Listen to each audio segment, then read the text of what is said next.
Nendlebe ngize nendaba allegedly ufuna ukukhuluma isiZulu sodwa ke la ngingasixubi la ngigeje khona niyo corrector phela iMK Party isikhiphe isitatimende esiphikisana nokuxegiswa kwemithetho yokugunyaza abantu okanye izinkampani ezifuna ukuhwebelana neSouth Africa noMzansi Afrika kwezokuxhumana nobuchwepheshe. Hayi bafana, hey. Hayi no, hayi ngasincenga isiZulu. Ningizwile kodwa. Lokho ke kusho ukuthi lokuxegiswa kwezemithetho okwenziwe uhulumeni waseSouth Africa ngoba enzela ukuthi kube lula ukuletha inkampani ebizwa ngeStarlink kaElon Musk eSouth Africa. Emva kokuthi ubaba wenkomo kanye nomphathi weSouth Africa wangempela obizwa ngokuthi uJohan Rupert hey neSouth Africa kumnandi bafethu.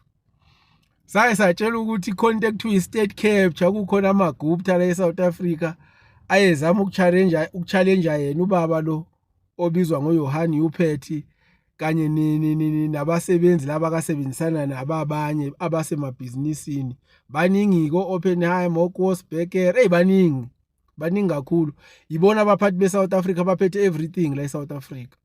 So kwathiwa ke i-state capture lento yayenzeka ukuthi amagupta aba-challenge trade kakhulu no government openly, because amagupta trade no government openly.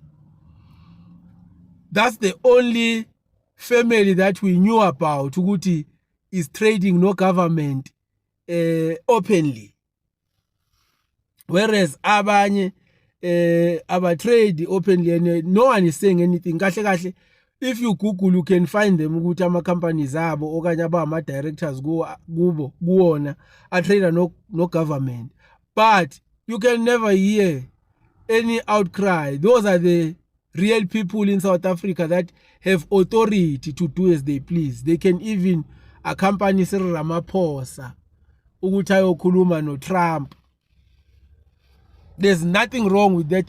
No one can even complain. Imagine if it was Jacob Zuma going to see Trump with the Guptas. Imagine. Hey, South Africa vele ngama hypocrites. Nina. Nama hypocrites okuqala ukugcina. Kodwa ke vele asihambisani nayo le nto ukuthi xegisa imithetho so that kuzojatshuliswa uElon Musk. Xegisa imithetho yezwe. Yini lebaluleke kangaka ngabo bazocreate umsebenzi umsebenzi ungakanani umsebenzi abazocreate khona lokho creator kwabo umsebenzi lo msebenzi abazocreate they not benefiting bona. So why they have to be exempted bona ekutheni balandela imithetho eyenziwe yala eSouth Africa? Hey bafethu, hayi ezinye izinto yazi impela ziyaxaka bayayibona le nto thina siyibona ingozi ihlohlo siyipopoliseza kuthi hayi there was no need even for these people to go there, but because they have business interest kule nto leya nabo babona isidingo sokuthi baye lapha, and they knew exactly ukuthi njengoba beya lapha Starlink is on the table already. Abantu abafana nawo lo baba lo uyena ophethizwe lo uRupert, they knew already ukuthi what is on the table, and as time goes singathola ukuthi akusiyo yodwa iStarlink, there's more. Anti nizwile baba wenkomo esekhuluma ngokuthi ama minerals ala eSouth Africa bayabanika imvume ukuthi kusetshenziswane ngawo ukuze bezokhulisa umnotho wabo, phela bona bayizwe elikhulu thina siyizwe lincane. Hey South Africa baba wenkomo, hayi sela